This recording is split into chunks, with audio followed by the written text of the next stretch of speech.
स्वागत है आप सभी का डीडी न्यूज के इस खास बुलेटिन एक्सप्रेस 100 में, जहां हम आपके लिए लेकर आते हैं राजनीति, मनोरंजन, देश, दुनिया, खेल और व्यापार जगत की सभी बड़ी खबरों को एक्सप्रेस यानी कि फटाफट अंदाज में। आपके साथ मैं हूं संध्या शर्मा। तो देखिए खबरें तेज रफ्तार से। पश्चिम बंगाल के तृणमूल नेता के घर छापामारी करने गई ईडी की टीम पर हमला, कई जख्मी, गाड़ियों के शीशे भी तोड़े।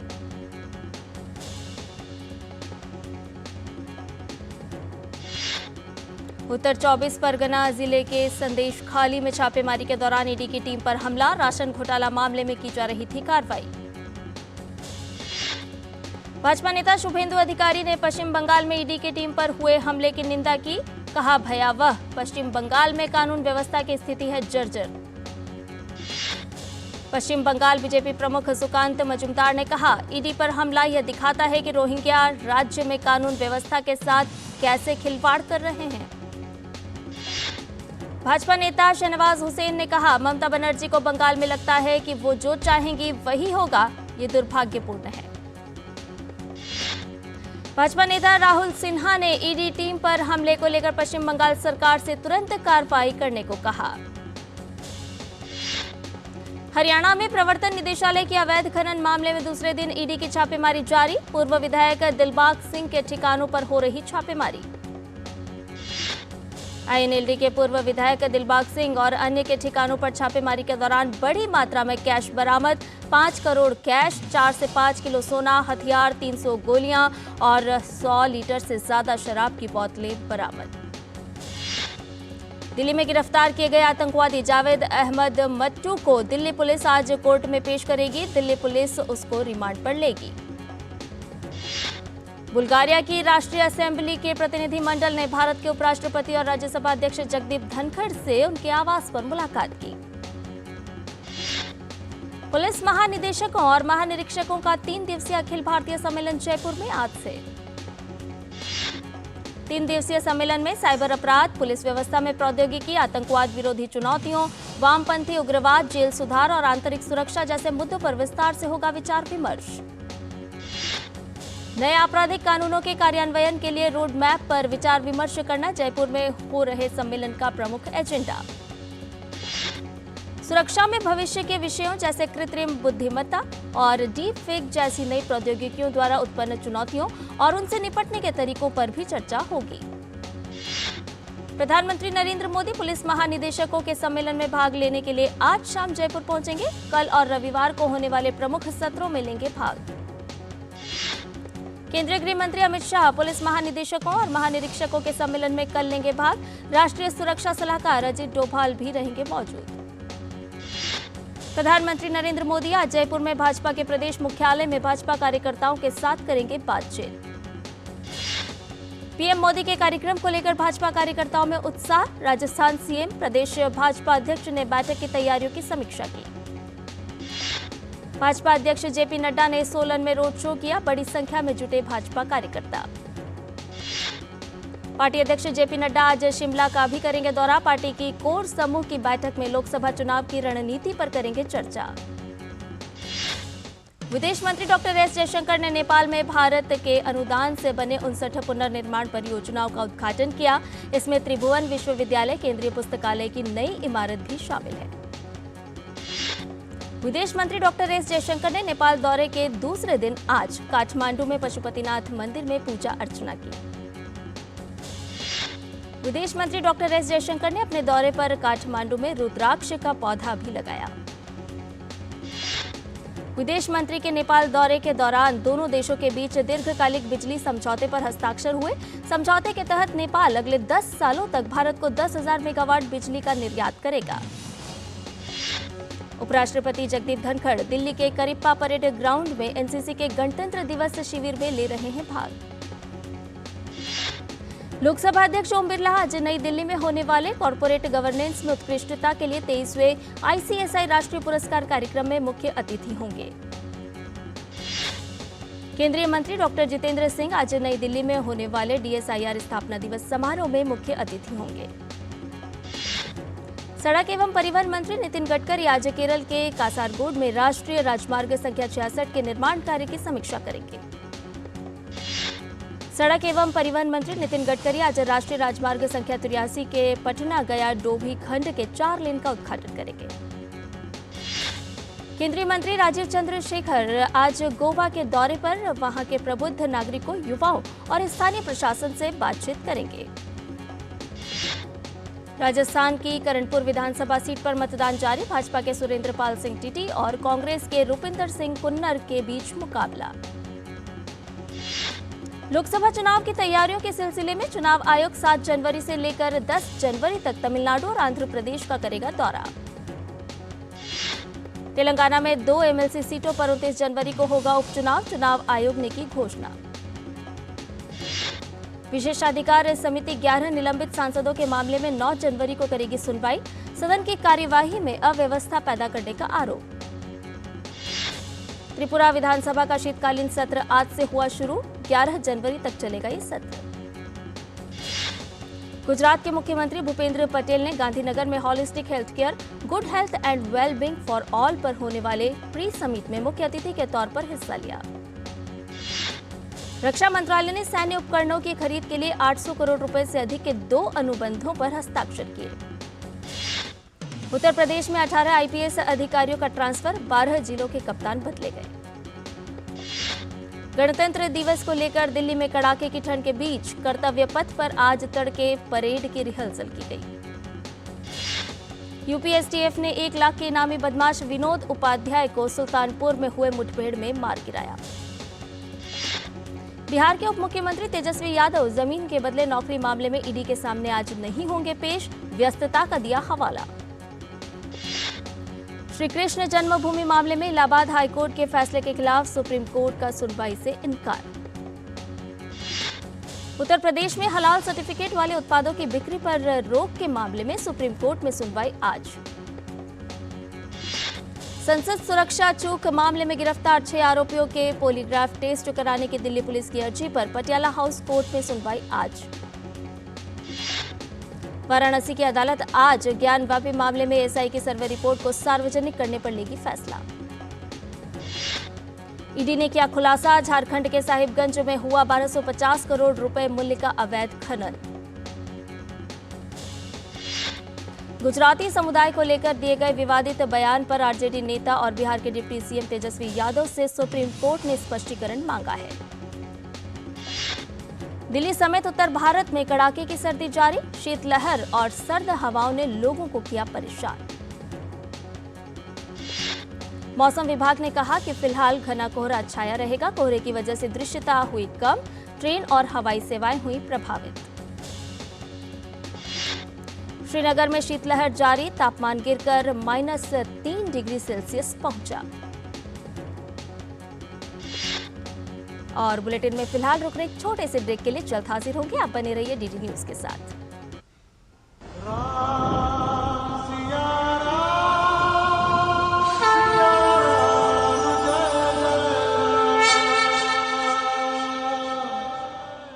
We bring to you the legendary city of Ayodhya and tell you what makes Ayodhya everything that has got to do with the land of Lord Ram. यहाँ रग रग में हर जगह राम ही है। सनातन धर्म के लिए तो गौरव की बात है। कण कण में भी भगवान राम की सत्ता का एहसास हमें होता है यदि हम लोग ध्यान से उसका अवलोकन करें। आज भी होता है। This is 10th century old Hanumangadi temple. यहाँ हनुमान जी महाराज राजा के रूप में बैठे हैं। भारत की संस्कार संस्कृति मठ से, मंदिर से, साधु से, संत से, ऋषि से, मुनि से, महात्मा से जुड़ा हुआ है। ये विष्णु का मस्तक है, तो यहाँ पे हर कण पावन है। यहाँ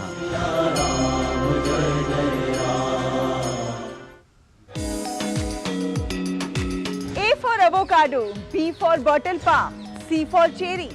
ये नजारा है छत्तीसगढ़ में चल रही पौध पाठशाला का। देश भर में विभिन्न स्तरों पर हो रहे हैं अच्छे प्रयास। कहीं कचरे को कंचन में तब्दील करने की चल रही है मुहिम, तो कहीं जरूरतमंदों के लिए मुफ्त भोजन की हो रही है व्यवस्था। होंगी और भी अच्छी खबरें, देखिए मेरे साथ गुड न्यूज जज्बा इंडिया का। और ब्रेक के बाद एक्सप्रेस 100 में आपका एक बार फिर से स्वागत है। आइए बाकी की खबरों को जान लेते हैं फटाफट अंदाज में। भारतीय रिजर्व बैंक की 1 लाख करोड़ रुपए के लिए 7 दिवसीय परिवर्तनीय दर रेपो नीलामी हुई शुरू। अगले सप्ताह से शुरू होने वाले तिमाही परिणामों से पहले बैंकिंग, वाहन, ऊर्जा और आईटी शेयरों की अगुवाई में भारतीय शेयर सूचकांक आज लगातार दूसरे सत्र में बढ़त के साथ खुले, जबकि ताजा आंकड़ों से 2024 में अमेरिकी दरों में जल्द कटौती पर संदेह पैदा होने के बाद वैश्विक शेयर बाजारों में नरमी रही। भारत ब्रिटेन एफटीए की राह में सामाजिक सुरक्षा बनी बाधा। भारत ब्रिटेन मुक्त व्यापार करार के 14वें दौर की वार्ता इस महीने होनी है। दोनों पक्षों ने अगले महीने तक बातचीत पूरा करने की मंशा जताई है, क्योंकि भारत और ब्रिटेन में अगले 3 से 4 महीनों में आम चुनाव होने हैं। भारतीय रेल ने दिसंबर 2023 तक 1154 मीट्रिक टन माल लदाई का लक्ष्य हासिल किया। वहीं पिछले वर्ष की समान अवधि की तुलना में माल लदाई में 45.28 मीट्रिक टन की वृद्धि हुई है। देश के 50 लाख करोड़ रुपए के बीमा उद्योग में महिलाओं की हिस्सेदारी लगातार बढ़ रही है। 2022 से 23 में महिलाओं ने 97.38 लाख बीमा पॉलिसी खरीदी है। इस दौरान बीमा कंपनियों ने कुल 2.84 करोड़ पॉलिसी बेची। स्वच्छ और हरित ऊर्जा की दिशा में एक कदम आगे बढ़ाते हुए एनएचपीसी ने प्रस्तावित 750 मेगावाट क्षमता वाली कुप्पा पंप हाइड्रो स्टोरेज परियोजना में निवेश करने हेतु गुजरात सरकार के गुजरात पावर कॉर्पोरेशन लिमिटेड के साथ एक समझौता ज्ञापन पर हस्ताक्षर किए हैं। आरईसी लिमिटेड ने अगले 3 वर्षों में देश में बिजली, बुनियादी ढांचे और लॉजिस्टिक परियोजनाओं के लिए धन मुहैया कराने हेतु बैंक ऑफ बड़ौदा के साथ एक समझौता ज्ञापन पर हस्ताक्षर किए। क्रेडिट रेटिंग एजेंसी ICRA का अनुमान है कि 25 भारतीय फार्मास्यूटिकल कंपनियों का राजस्व, जो भारतीय फार्मास्यूटिकल उद्योग के कुल राजस्व का 60% है, वित्त वर्ष 2024 में 9 से 11% तक बढ़ जाएगा, जबकि पिछले वर्ष में यह 10% था। वाणिज्य और कपड़ा मंत्री पीयूष गोयल ने कहा कि संयुक्त अरब अमीरात में भारतीय सामानों के लिए एक शोरूम और गोदाम स्थापित किए जाएंगे। सिंथेटिक और rayon textile export promotion council द्वारा आयोजित कार्यक्रम के दौरान उन्होंने कहा कि नियोजित भारत पार्क दुनिया के अन्य देशों को भारतीय सामान खरीदने की सुविधा प्रदान करेगा। माइक्रोसॉफ्ट ने 30 साल बाद कीबोर्ड में बदलाव किया। AI चैटबॉट कोपायलट के लिए अलग बटन दिया। आर्टिफिशियल इंटेलिजेंस यानी कि AI तकनीक का बढ़ता उपयोग देख टेक कंपनी माइक्रोसॉफ्ट ने AI बटन की व्यवस्था की।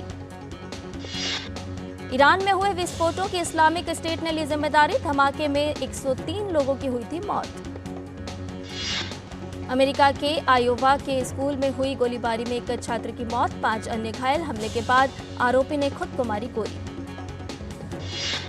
अमेरिका के विदेश मंत्री एंटनी ब्लिंकन आज इजराइल पहुंचेंगे। वेस्ट बैंक का करेंगे दौरा।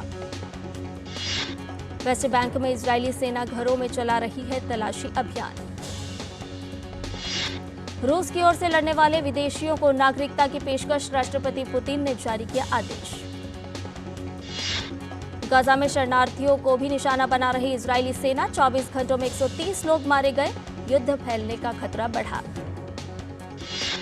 नॉर्डिक देशों में ठंड का प्रकोप, बिना बिजली के दिन काट रहे हजारों लोग। जर्मनी में बाढ़ से हाल बेहाल। 4% से नीचे आ जाएगी चीन की जीडीपी ग्रोथ। लेबर फोर्स में आ रही है गिरावट। उत्पादकता ग्रोथ में भी सुस्ती। इराक के बगदाद में एयर स्ट्राइक में मारा गया मिलिशिया नेता मुश्ताक जवाद काजिम अल जवारी। अमेरिका ने सैनिकों पर हमले का लिया बदला। अमेरिका का दावा, रूस ने उत्तर कोरिया के मिसाइलों की मदद से यूक्रेन पर किया हमला। ईरान के साथ बातचीत जारी। पाकिस्तान में पूर्व प्रधानमंत्री इमरान खान की पार्टी PTI का चुनाव चिन्ह क्रिकेट का बल्ला रद्द करने की याचिका पर सुप्रीम कोर्ट में आज सुनवाई होगी। पाकिस्तान में भ्रष्टाचार के दोषियों की 10 साल की अयोग्यता बरकरार। कोर्ट के फैसले का नवाज इमरान मामले पर भी असर। ब्रिटेन में 2024 की दूसरी छमाही में होंगे आम चुनाव। पीएम ऋषि सुनक ने नए साल की पहली यात्रा पर किया ऐलान। बांग्लादेश में आम चुनाव से ठीक पहले बांग्लादेश नेशनलिस्ट पार्टी आज देश भर में करेगी हड़ताल। चुनाव के बहिष्कार को लेकर पक्ष विपक्ष में रार। श्रीलंका के राष्ट्रपति विक्रम सिंघे ने कहा, हुती हमलों के बीच लाल सागर में श्रीलंका तैनात करेगा युद्धपोत।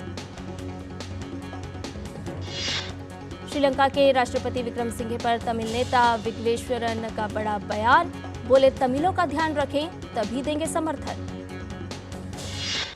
भारत और ऑस्ट्रेलिया की महिला टीमों के बीच 3 T20 मैचों की सीरीज का पहला मुकाबला आज मुंबई में खेला जाएगा। भारत ने केपटाउन टेस्ट 7 विकेट से जीता, दक्षिण अफ्रीका के साथ सीरीज 1-1 से रही ड्रॉ। 2 मैच की टेस्ट सीरीज में जसप्रीत बुमराह और डीन एल्गर को संयुक्त रूप से प्लेयर ऑफ द सीरीज का पुरस्कार मिला। दूसरे टेस्ट के साथ ही दक्षिण अफ्रीका के डीन एल्गर ने अंतर्राष्ट्रीय क्रिकेट को अलविदा कह दिया है। विराट कोहली, शुभमन गिल और मोहम्मद शमी को वनडे के 2023 के आईसीसी अवार्ड्स के लिए शॉर्टलिस्ट किया गया। T20 के लिए आईसीसी अवार्ड्स 2023 में यशस्वी जायसवाल का नाम ICC emerging men's cricket of the year के लिए शॉर्टलिस्ट किया गया है। सूर्यकुमार यादव को आईसीसी पुरुष T20 cricketer of the year के लिए शॉर्टलिस्ट किया गया है।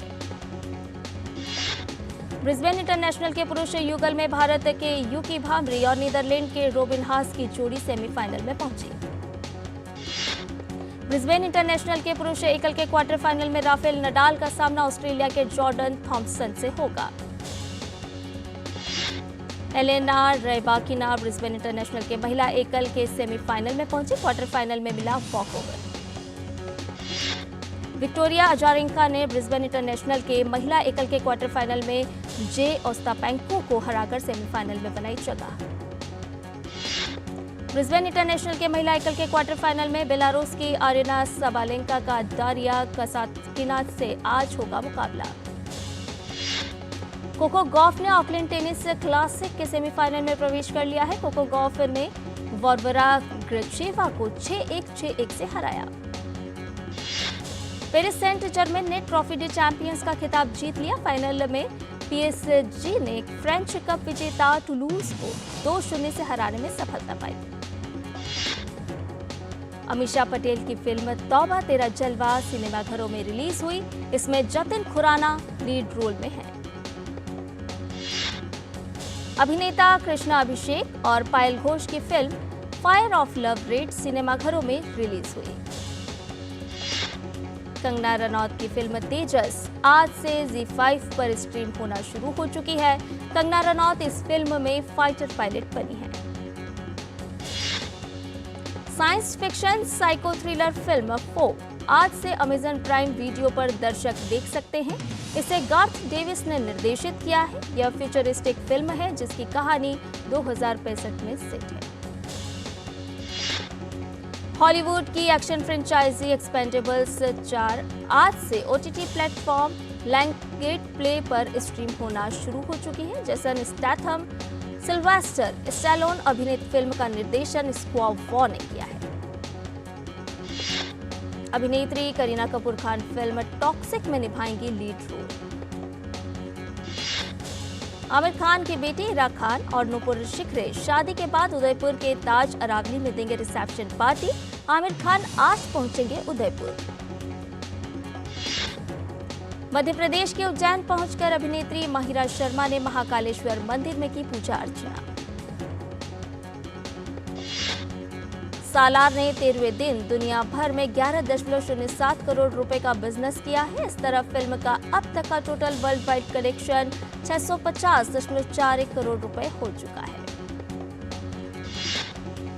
कटरीना कैफ और विजय सेतुपति स्टारर मेरी क्रिसमस का दूसरा गाना नजर तेरी तूफान रिलीज किया गया है। और एक्सप्रेस न्यूज में फिलहाल इतना ही। हमें दीजिए इजाजत, लेकिन डीडी न्यूज पर खबरों का सिलसिला लगातार जारी है।